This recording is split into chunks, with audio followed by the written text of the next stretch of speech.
A common complaint about advertising is that advertisers have to pay for the ads before knowing if they work.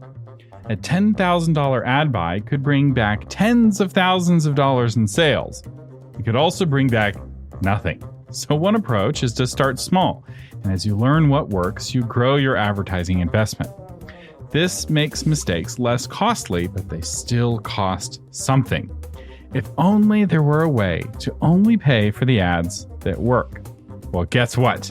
There is, and you'll find out all about it in this episode of Novel Marketing, the longest-running book marketing podcast in the world. I'm Thomas Umstattd Jr., CEO of Author Media, and this is the show for writers who want to build their platform, sell more books, and make a living with writing worth talking about. Now, before we can talk about only paying for ads that work, I need to explain the three different ways ads are sold, or ads are priced, you could say. The first is what's called pay per impression, or PPI. So this is TV, radio, podcasts, and some Facebook ads are sold on a per impression basis. They're typically priced in CPM, which is cost per thousand. M is the Roman numeral for thousand. I think this is a really stupid acronym, but it's what the industry has been using as long as I've been around, maybe back to the misty early days of ads, I don't know. And so if a podcast has a $30 CPM as the cost of its ads, and that podcast gets 1,000 downloads an episode, the cost to advertise on an episode of that podcast would be $30. If that same podcast had 10,000 downloads an episode, the same ad would cost you $300. This is why TV and radio stations care so much about ratings, by the way. So a third-party company like Nielsen will calculate how big the audience is, and that has a direct impact on how much the station makes from the ads that they sell. If the nightly news on Channel 7 has twice the viewers as Channel 24, they can sell the same ad slot for twice as much money. So it really affects the profitability of a radio station or a TV station. Old school banner ads sold the same way until the dot-com crash of the early 2000s. One of the things that led to that dot-com crash was a phenomenon known as banner blindness. So just because your ad is on the screen doesn't mean that people actually notice it. So this led to a new way to sell ads or to price ads, which leads us into method number 2, pay per click, or PPC. So Amazon ads, Google ads, and some Facebook ads are sold on a pay per click basis. Facebook lets advertisers choose between PPC and PPI when buying the ads. It's one of the 1 million options that you get with Facebook advertising. With PPC, the advertiser only pays when a visitor clicks on the ad. So if 1,000 people view a blog post, but only 5 of them click on the advertisement, the advertiser only has to pay for the 5 clicks. The other 9,995 impressions are free. And the ones that did not result in clicks are free. Now, maybe that they may not have noticed your ad, but maybe they did. And so this is one of the advantages of PPC advertising. Usually, PPC ads are sold on an auction basis, and the likelihood of the ad getting clicked on is considered. So if you think you can hack this by picking a really bad ad that nobody clicks on to get free advertising, that won't work. Because they also look at least what Google calls a quality score. So it's a combination of how high your bid is and how likely people are to click on that ad. So PPC advertisers put a lot of effort into optimizing the quality of the ads, since the better the score, the cheaper the clicks. Now, paying per click is lower risk than paying per impression, but there is still a big difference between someone clicking a link to learn more and completing the purchase. So the gold standard in advertising is pay per sale, PPS. Advertisers in this model only pay for the ad after the customer completes the checkout process. This is also called affiliate marketing, since the content creator shares in the sales revenue. When Amazon sells ads to authors, it prices them on a pay-per-click basis. So if you were to buy Amazon ads, they're pay-per-click ads. But when Amazon buys ads on author blogs and websites, it pays on a pay-per-sale basis. It does this through the Amazon Associates affiliate program. And you know what they say, don't look at what fashion designers design, look at what they wear. So they design very fancy, elaborate outfits that are really ugly, and yet they often wear very simple, very professional clothes. So if you want to copy what Amazon is doing, consider creating your own affiliate program. I'll explain more about that here in a bit. So how does Amazon or whoever know if someone has completed the purchase? This is through the use of a tracking link or tracking URL. So normal product URLs look something like example.com/product-name. Whereas an affiliate URL might look like example.com/product-name ?affiliate equals Thomas. So now it's not always exactly that phrase. Maybe AFF equals Thomas or A and then some number. But usually there's a question mark and then some little bit of information that tells the website who to pay when that customer checks out. Now, some websites like Amazon.com will shorten this big long link that has not just who the affiliate is, but a million other tracking identifiers. There's a reason why if you were to go to an Amazon product page on Amazon and copy the URL and paste it, it's a whole paragraph full of tracking information.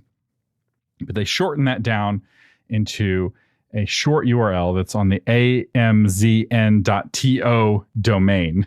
But if you were to click one of those links, and I have an example in the show notes, it expands into a big long URL that has that affiliate information.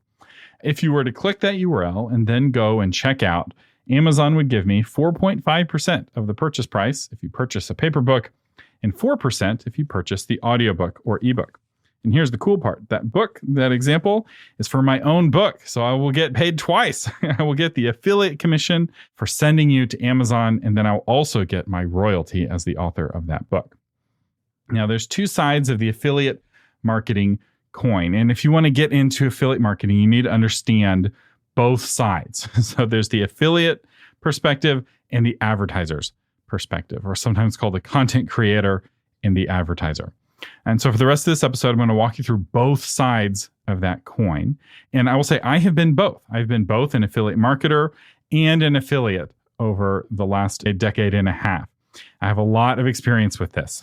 There was a time when a big chunk of my money came from affiliate revenue, and it's still a part of the overall mix of how I support my family. And I'm going to give you an idea of how to get started and give you a heads up on some pitfalls to avoid. So let's talk about how to become an affiliate.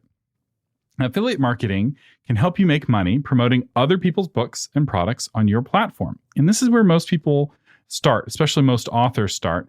You start as an affiliate, partly because you don't need a book to make money with affiliate commissions. You just need a platform. So all that work, building your platform, building your email list, building traffic to your website, building notoriety, all of that can be monetized right now. If you have a big email list and you're hurting because ConvertKit charges you money every month, you actually could be making money off that email list that could cover your expenses and perhaps even more. And once you have a book, you might as well have the links to Amazon and the other places be affiliate links. Otherwise, you're just leaving money on the table. So most authors end up becoming an affiliate, at least for Amazon, if not for the others as well. So let's talk about Amazon's affiliate program. They call their affiliate program Amazon Associates, and it is the biggest affiliate program in the English-speaking world. And they are particularly dominant with books, and you'll find out why in a second. But spoiler, they are dominant with books because their affiliate program is better. So it's not because they are the biggest bookstore. That's why they're dominant with affiliates. They were dominant with affiliates, and that's what made them the biggest bookstore. It was the key to their success. So let's talk about some of the pros and cons of Amazon's affiliate program. So the pros, they're easy to use when promoting your own book. It's really easy to get an affiliate link on Amazon, easier really than almost any of the other platforms. It's relatively easy to join.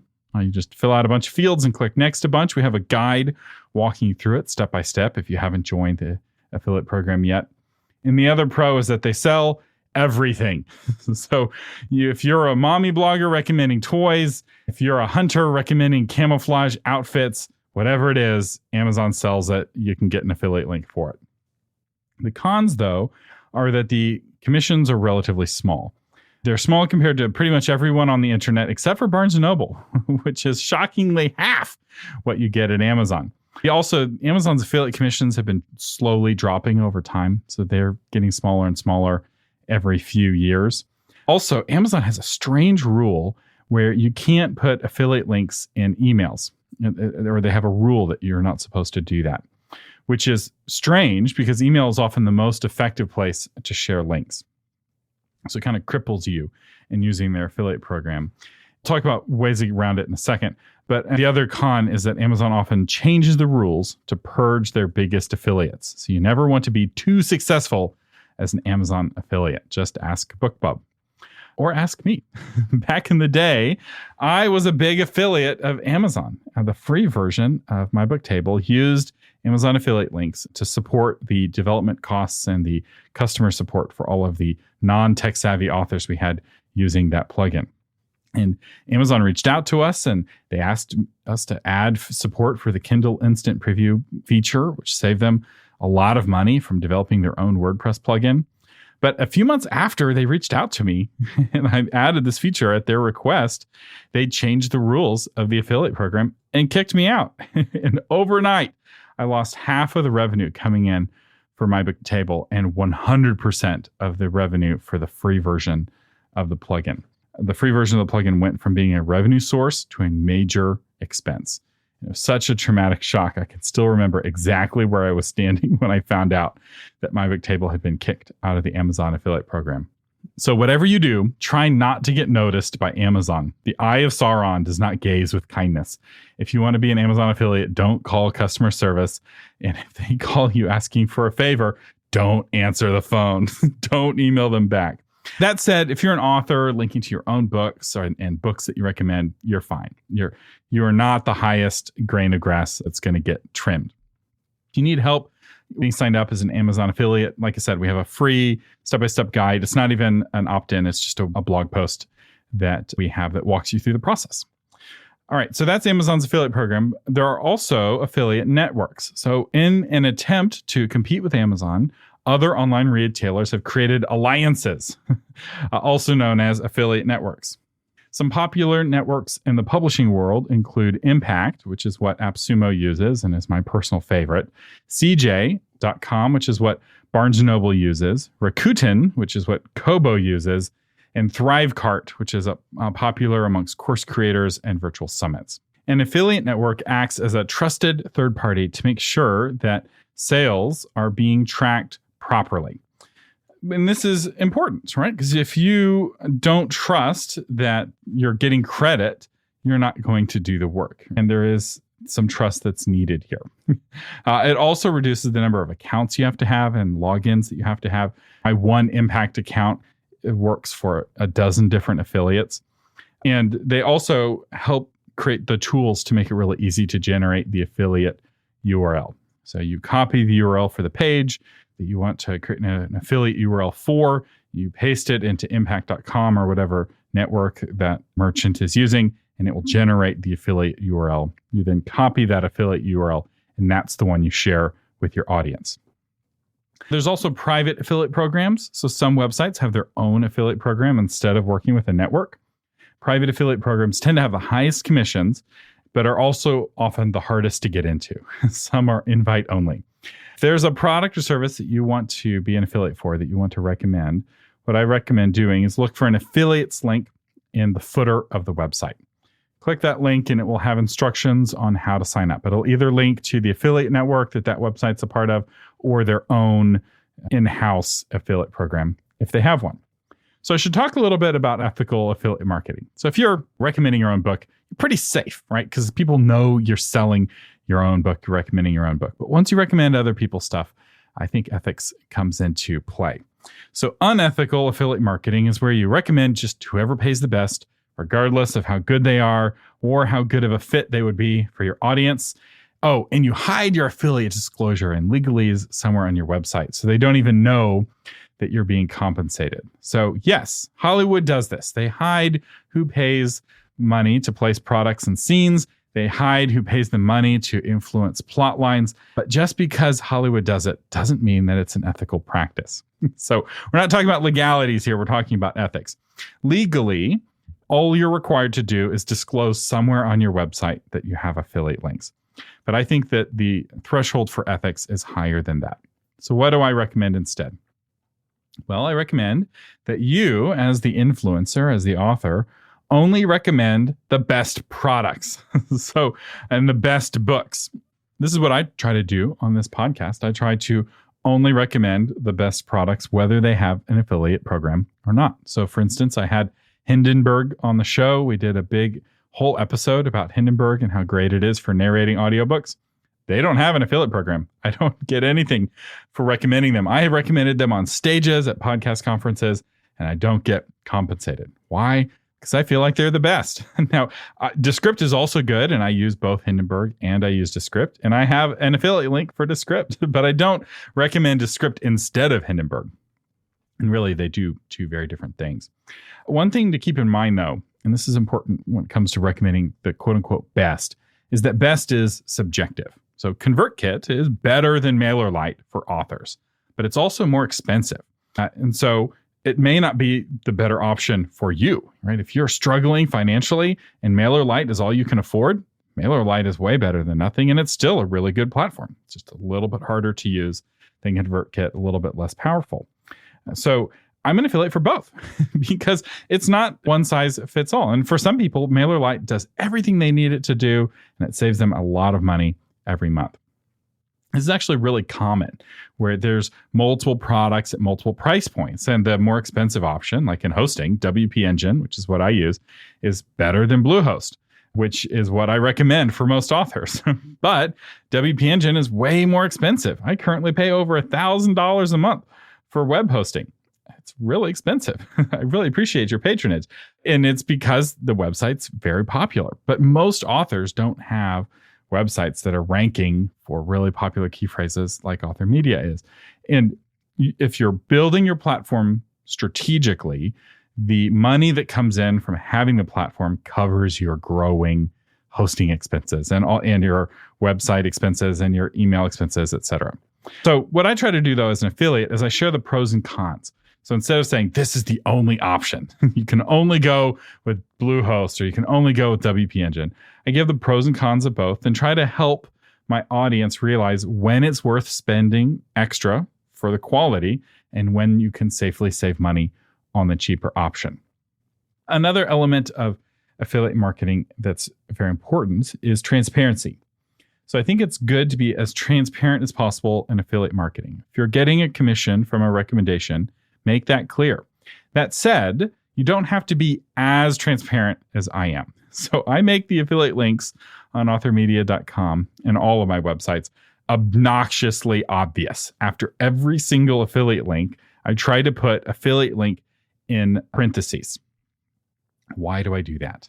Well, it's because this is a podcast, and some podcast listeners want to support the show by using my affiliate links. So they will go and pull up the blog post version just to find the affiliate link so that when they click to sign up for Bluehost or WP Engine or Descript or whatever, they're giving me the credit so I get my commission. Not very many do, but the ones who do, I want to reward them. I want to make it really easy for them to find my affiliate links because it's a great way to support the show without spending any extra money than what you would already spend. In fact, some affiliate links include a coupon code embedded. So sometimes it's even cheaper to use the affiliate link depending on the product or the service. And I should say, by the way, affiliate marketing is not actually a good fit for podcasting because it is more work. So if you're a blogger or your primary platform is your email newsletter, it's no extra work for somebody to click an affiliate link. But for a podcast listener to use my affiliate link, it's extra work for them, which makes me really grateful anytime somebody's willing to jump through those extra hoops because I realize it's an inconvenience to use my affiliate links. So while the occasional listener will jump through those extra hoops, I don't blame you if you just go straight to Descript.com to sign up for it because it's easier. But this, I think, is important to illustrate the point I'm trying to make. And that is that the transparency doesn't hurt you. If you're providing valuable content for your readers, if you are blessing your email list, if you are thrilling your blog readers, then the affiliate transparency should actually help you. People would be perhaps more willing to use your link because they're grateful for the helpful guide that you wrote or the humorous story or what have you. or they really value your recommendation of what book to read, and they're happy to use your affiliate link. Readers of goodwill know how much work goes into writing blog posts, recording podcast episodes, making videos, or whatever else it is that you do. So don't feel like you have to hide it. And yes, legally, you can create almost impenetrable legalese that accommodates the letter of the law. But I think it's better to be more transparent than that. So you can have that legalese, you can have the privacy policy, but I would also make it really obvious, being like, hey, the links in this post are affiliate links. If you want to support what I do, use my links. You'll often see this on YouTube, where YouTubers will, here's the 10 best products for X, and they'll have the affiliate links for all of the products down below. Very common in my world of podcasting, where people like to recommend podcast microphones. They'll have an affiliate link for all of the microphones that they like and the ones I don't like, which actually I think is another element of transparency. I think it's a good idea to be transparent about why you recommend that product or service, or why you're linking to it. So for example, I have an episode where I compare different email platforms. So the 3 platforms I compare are MailerLite, ConvertKit, and MailChimp. Now, I don't like MailChimp, and I don't recommend it for almost anyone. It's the right pick for very few people in very few situations. And in the episode, I explain who you are if it's a good fit for you. But I still have an affiliate link for MailChimp. So if you want to sign up for MailChimp against my recommendation, you can still use my affiliate link if you want to. But you also can. You'd be like, I think Thomas is an idiot. I love MailChimp. I'm going to sign up for it anyway. You can go to MailChimp.com on your own. And it's very obvious that my link is an affiliate link. All right. So here's some quick tips on how to kind of maximize your revenue as an affiliate. Now, the first one, and this is really important, and that is to pick products your audience will love. While recommending a poor product is unethical, and I think I beat that horse to death, it's also ineffective. So if my ethical appeal didn't get to you, perhaps listen to my pragmatic appeal. Where you add value as an affiliate is through curation. So if you're the gluten-free mom blogger, recommending the best gluten-free Play-Doh is actually an act of service. Toddlers eat Play-Doh, and if gluten makes them sick, so will the Play-Doh. So letting your audience know the product exists itself is an act of service, but letting them know which product is the best is another act of service, which actually takes us to our next tip, which is to test the options. The more microphones you test, the more valuable your microphone recommendation is.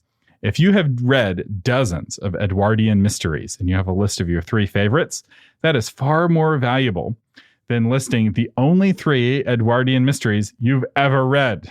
The more research you do, the more valuable your recommendations will be. And the more valuable they are, the more people will put stock in them and click your links. Use email when you can. So yes, Amazon doesn't allow you to put affiliate links in emails, but everyone else not only allows it, but encourages it. Why? Because it works. Email your subscribers a recommendation for something you think they'll love. Explain why they will love it, and you'll be surprised how many clicks you get, how effective that recommendation is. This is magical around Black Friday or anytime there's a deal, right? Like, hey, I found a deal on this product. That's a third service, right? It's like, hey, here's something you didn't know about. That's a service. Here's the best one. That's a service. And now is the time to buy. It's on sale. The third service. So you really can provide benefit this way. Now, here's the workaround. If you want to use an Amazon affiliate link, you can still email out an Amazon affiliate link. You just have to use your website as an intermediary. So let's say you're recommending a book on Amazon.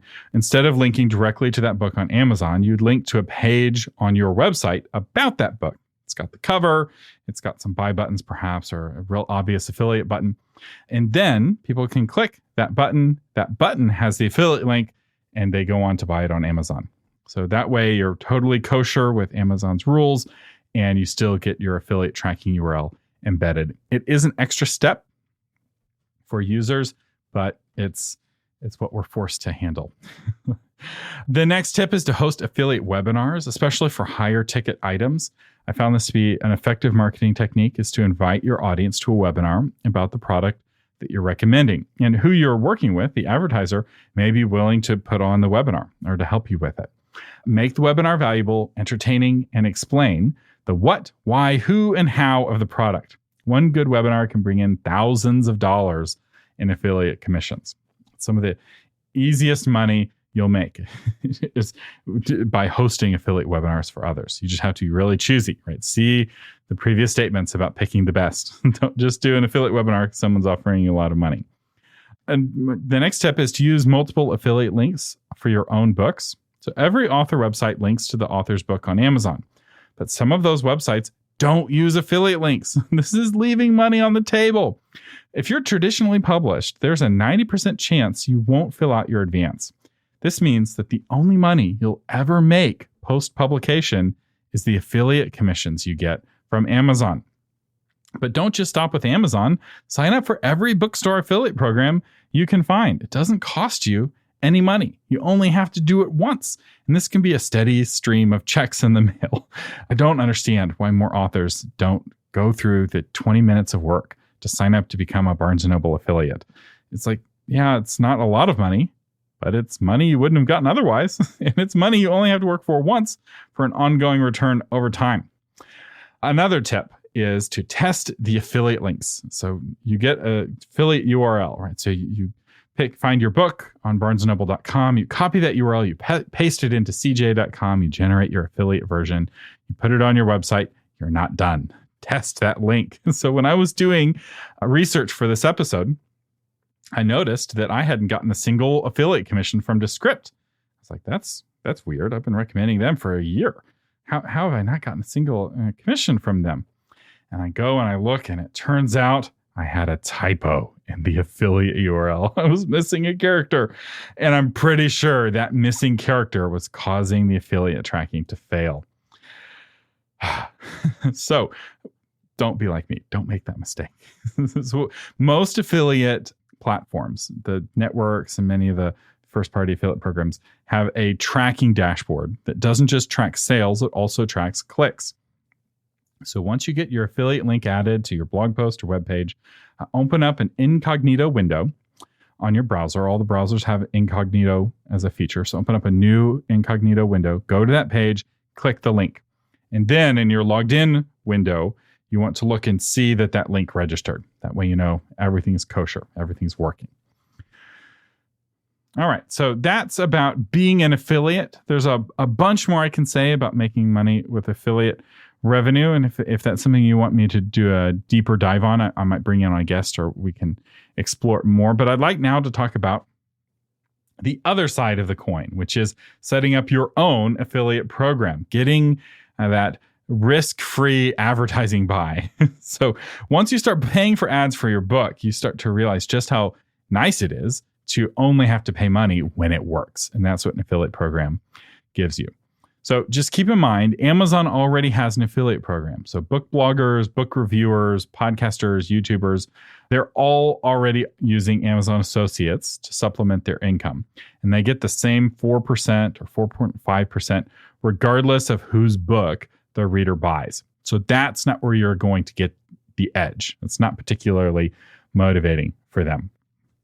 You reach out to a book blogger and be like, hey, feature my book on your blog, you can get Amazon affiliate revenue. And they're going to be like, yeah, I know. I get Amazon affiliate revenue for all the books I talk about.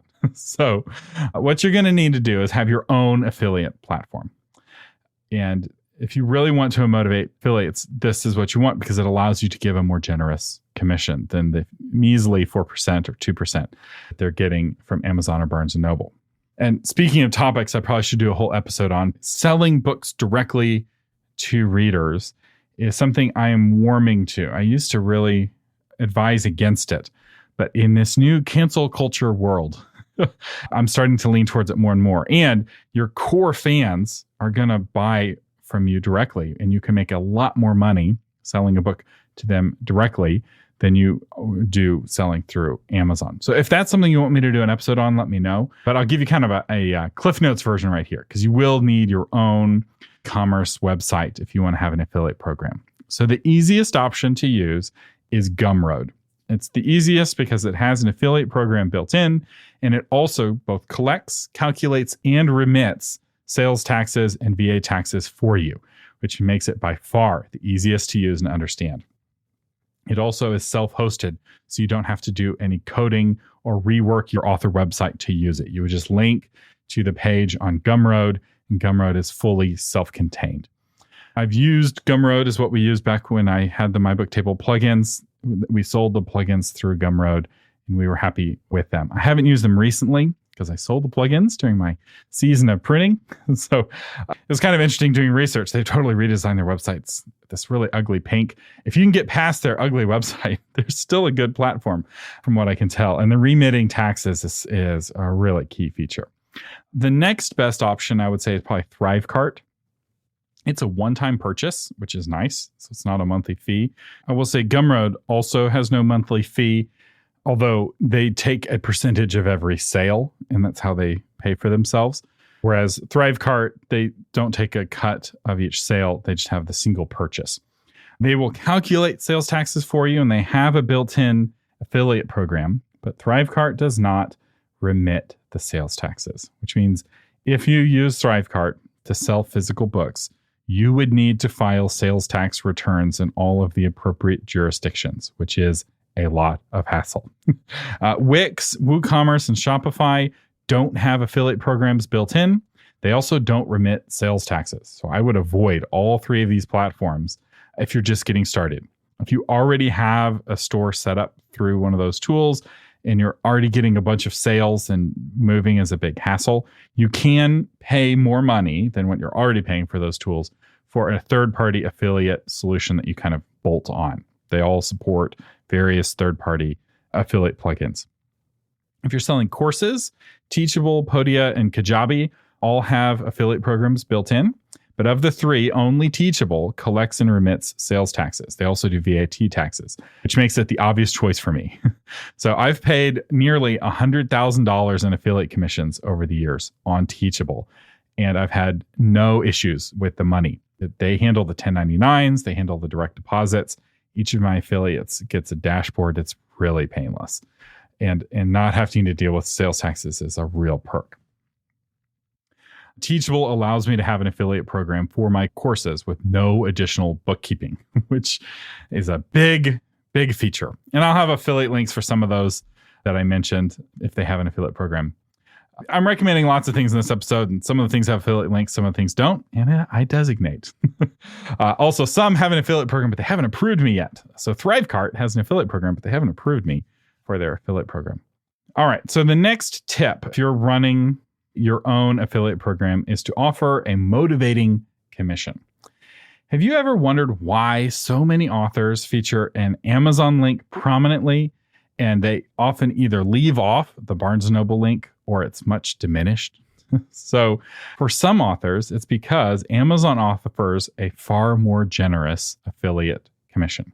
Currently, Amazon gives 4.5% on a paper copy of the book. And this used to be, if I remember correctly, quite a bit higher. I think it was 6 or 8% in the early days. While Barnes & Noble, it's always been around 2%.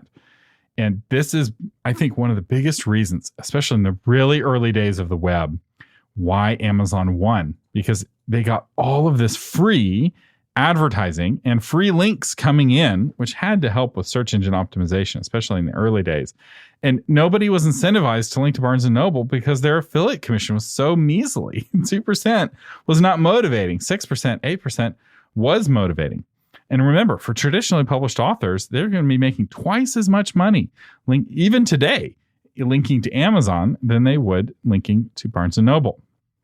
So I think this is a big reason why Barnes & Noble lost the market share war to Amazon, because they were stingy with their affiliates. So the lesson here is to not be like Barnes & Noble. The more generous you are with your commissions, the more motivated your affiliates will be to promote you. Doing affiliate promotion for someone is a lot of work, especially if you do it well. If somebody can send an email to their audience on your behalf, that's work to draft that email and to tweak it. And they need to be justly compensated and motivated to put in the work in the first place. You need to convince them that it's worth their time. I think the most common cause of failure in affiliate programs is stingy commissions. The commission just seems like work. It's not enough money. And if on the other side, if your affiliate commission is high enough, but everything else about your program is broken or it needs improvements, affiliates will come in, fill in the gaps, even coach you on how to improve what you're offering. Like, hey, your sales page could work better. And if you improve your sales page, we both make better money, and suddenly they're motivated to give you free coaching. I have found myself giving people free coaching because I was their affiliate. Like, hey, here's some tweaks you can make. So for digital product, for ebooks, courses, anything that's virtual, I recommend a commission between 30 and 50%. And if that seems high, remember, this is only on completed sales. So all of the promotion that they give you to everybody else is free. This is risk-free advertising. And with digital products, the cost of goods is so low that a 50% commission still leaves a lot of margin for you. Remember, half of a watermelon is more fruit than 100% of a grape. There's a lot of poor authors out there who are fighting over percentages rather than earning dollars. So don't let the percentage scare you away from making the money. You can't pay your rent with a percentage, but you can pay it with $1. For physical products, you're going to need to take cost of goods sold into account before calculating what kind of affiliate commission you can give. And yes, I'm using this phrase, cost of goods sold. It's from business school. It's basic accounting, but it's how much it costs to make the thing that you're selling. So the smaller your margins, the smaller of an affiliate commission you can afford. So I still recommend that 30 to 50%, but instead of it being off of the sales price, I would take it from the kind of the net after you account for cost of goods sold. It's not the true net because you have overhead as well. I'm getting kind of into the weeds here. Let me give you an example.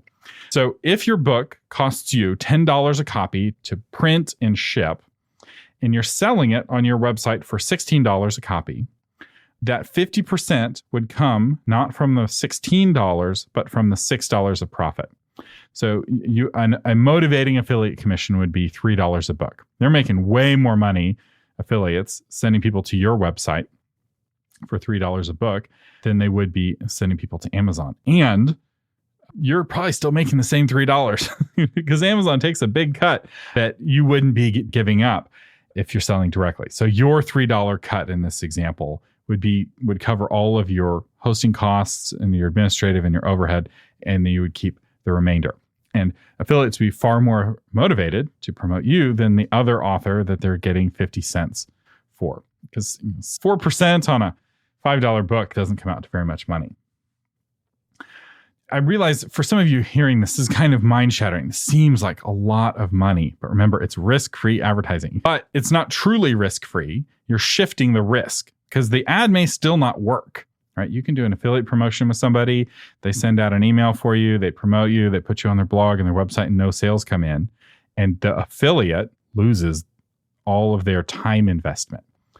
And so you're shifting the risk over to the affiliate. The risk isn't being magically waved away.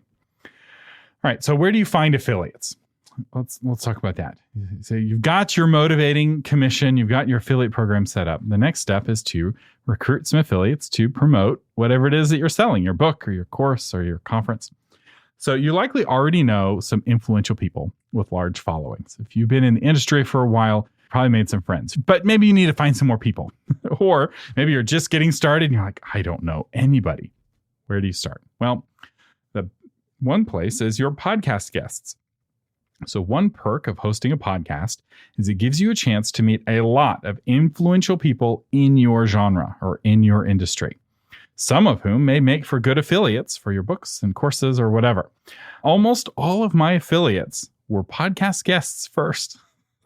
Not every podcast guest goes on to become an affiliate, but pretty much every affiliate is a podcast guest first. That's where that relationship started, or the relationship already existed. They were my friend, and I wanted to have them on my podcast because I thought they would bring something of value to my audience. And it's also where many of my affiliate opportunities come from as well. Either me having somebody as a guest on my podcast, or I'm a guest on their podcast. So a podcast interview is a really great affiliate vetting tool. And it's one of the many perks of hosting a podcast is that it gives you access to people that otherwise you wouldn't have access to. And it also kind of forces you to expand your network because you're constantly looking for new guests to bring on the podcast. The classic place to find affiliates is at a conference. Conference faculty are often interested in affiliate opportunities. And depending on the conference, some of the attendees may be interested as well. Interested is not enough, though. They have to also have enough of a platform to be worth the effort. So you're looking for both interest and influence. Flying around the country can be an expensive way to get affiliates, though. So I wouldn't go to a conference just to try to recruit affiliates. But as you're making friends, and if you're going to the conference anyway, maybe something to keep in mind. Another really good source of affiliates for me have been mastermind groups. Most affiliates want to really know who they're working with. They want to make sure they're recommending something of quality. So being part of a mastermind group is often more useful for recruiting affiliates than returning from a conference with a big stack of business cards from strangers. The depth of the relationship is important here, especially as whatever it is that you're selling is more high ticket. So somebody may have no problem recommending your $20 book on parenting, but if they want to recommend your $200 parenting course or your $2,000 parenting course, they want to really know you, and they really want to know that course is good. Now, also, always offer a free copy of whatever it is to affiliates to vet you. It's a big red flag for me if somebody wants me to be their affiliate, but they're not going to let me check it out first. If you're like, oh, one of the perks of being an affiliate is that you get a discount on my course. Nope. Big red flag. Another source of affiliates can be the affiliates you already have, right? Your existing affiliates may introduce you to influential friends who may be interested. And then the final place you can find affiliates is your competitors, quote unquote. And I'm really saying competitors in quotes here because almost no one competes on everything. So, for example, Alana Terry has courses on some of the same topics that I have courses on, but she also has courses on topics that I don't cover. So our webinar together about how to become an author's assistant was a smash hit. We had a bunch of people come. It was a really fun webinar, and a lot of people went on to buy her program to learn how to become an author's assistant. And that was something I was very eager to introduce my audience to because I'm a big believer in that. It's a great way up the learning curve. It's a great way to make some side income. And it's something that, I could teach if I had infinite time, but I'm busy with my own courses. And so it was a win for me to recommend her course, and it was a win for her to meet my audience. All right, so let's talk briefly about equipping your affiliates, setting them up for success. Because remember, their success is your success. You're only making money when they are, and vice versa. The better you equip your affiliates, the easier it is for them to send you referrals. And the easier it is for them to send you referrals, the more referrals they'll send you. It's that simple. So if you're asking them not only to promote your book, but also to write marketing copy to sell your book, that's a heavy lift. They're going to have to really love you to be willing to do that. So don't make them do all that extra work. So the most basic thing that you can equip your affiliates with is something called swipe text. This is kind of boilerplate text, boilerplate emails, boilerplate descriptions that they can use for talking about you, talking about your book. Now, savvy affiliates aren't going to just copy and paste the swipe text into an email. Some of them will, but the savvy ones will tweak it and adapt it for their audience. But it's a lot easier to adapt something that exists rather than starting with a blank page. Don't ask your affiliates to start on a blank page. That's too much of an ask. You also want to provide them with images and graphics. So you want to have a bunch of beautiful photos of your book and your cover. Help your affiliates show what you have to offer to their audience. Offer to do a webinar. Affiliate webinars are incredibly effective. So offer to host a webinar with your affiliate's audience. And this takes the burden off of the affiliate to explain what you have. Because if your parenting course is kind of complicated, a webinar to walk through all of its intricacies could be really key. And then, of course, guest appearances, right? So if your affiliates have a mastermind group, make yourself available to do a guest Q&A.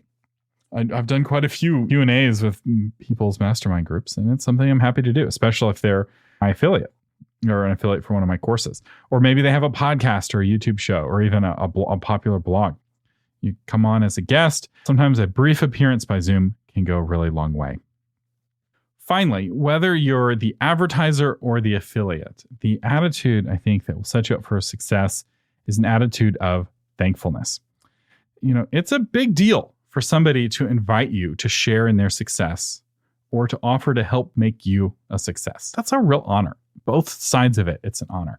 Yes, money is changing hands, but don't let that replace a heartfelt thank you, a handwritten note, or even a gift basket. So one of the people I work with as an affiliate recently sent me a gift basket with some maple syrup. It was really sweet. And I was very appreciative of that. You know, affiliate marketing is working when the advertiser, the affiliate, and the customer all say a heartfelt thank you at the end. When it's done well, everyone is coming out a winner. And if it's not, then you're doing it wrong because it's really easy to make it a winner. This is a very manageable and scalable system. It's not the only way to do advertising, but it's a really good option and one I encourage you to explore, at least as an affiliate and perhaps as an advertiser as well. I'd like to thank our new patrons who became supporters of the podcast in the month of August. Lynn Tagawa, Jenny Ehrlichson, Jill Holloway, John, James Bedison, Tammy Ulano, Alan Myers, Eric, Rebecca May, Denise Hallbrook, and Ambro Blackwell. Each one of you help keep this podcast on the air, and I appreciate every single one of you. Speaking of thankfulness, if you can't afford to become a patron but still want to help the show, you can. And one way is to pull up that blog version and use one of my affiliate links. I also have a page on my website, authormedia.com, that has a list of all of my recommended resources with all of the affiliate links there. So if you're trying to remember something, you can go to that page and the affiliate link should be there. If it's not, send me an email. I occasionally forget to add things, but I try to keep it up to date. Quick personal update for my 3-year-old daughter. Her favorite book right now is Libraries Most Wanted by Carolyn Leglau. Carolyn was actually a student in our book launch blueprint, and my daughter keeps bringing her book and reading it. It's a really excellent children's book about a sheriff deputy who's working in the library for her aunt. My son, Tommy, his favorite book right now is Mouse Mess, which is a cute little story about a mouse who sneaks out after the family goes to bed and gets into all the food. And he loves this book so much. We were reading it multiple times a day. Read it in the morning, in the afternoon, before naps, before bed. And my wife had this fun idea to make a meal, like a special lunch that was all of the things that the mouse eats in the Mouse Mess book, which is, I thought, really clever idea, partly because he's a really picky eater. So we made this meal and we took photos, and I was like, we really should send Linnea Riley, who's the author of that book, a photo, at least tweet her or something. Because one of the things I've learned being in this industry is that a book that's a big deal for us, that's just a normal person who wrote it. So my wife is looking up the info on the author of that book, and it turns out she died a couple of years ago. She passed away to cancer. And that was really sad. We weren't able to share with her the joy that her book had brought our family, because my son, he adores this book. And I don't hate it yet, despite the number of times I've read it, which is, I think, one of the highest compliments I can give a book that becomes as beloved as this book. But as I thought about it more, I was like, this really is kind of why we write, right? Linnea has passed away. She is no longer interacting with people. She's no longer paying people. She's no longer encouraging people. And yet she still is. She has this legacy through this book that has outlived her. And this is, one of the most special things about being an author is that unlike most things that we do, that kind of is here and then is gone, being an author really can leave a legacy. Your book can continue to bless people. And, if you write for children, your book can continue to bless children. Dr. Seuss is no longer with us, and yet he's still influencing generations today. So I just want to share that with you for an encouragement. You're not just writing for your target reader. You're also writing potentially for people who've not yet been born, for future generations. You're not going to get there until you can thrill the ones who are alive, right? Not every book makes it from generation to generation, but it is fun to think that your book can continue to bless readers even after you're no longer commercially exploiting it. And I'm very thankful for Linnea Riley for making a book that has really helped my son discover reading. My daughter was always into books, but Mouse Mess has really helped bring Tommy into reading. It's out of print, sadly, so you're going to have to find a used copy somewhere, but I'll link to it on Amazon.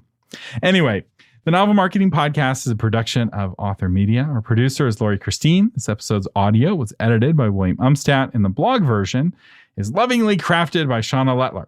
To read that blog version of this episode, visit authormedia.com/339. Thomas Umstattd Jr. saying, thank you for listening and live long and prosper.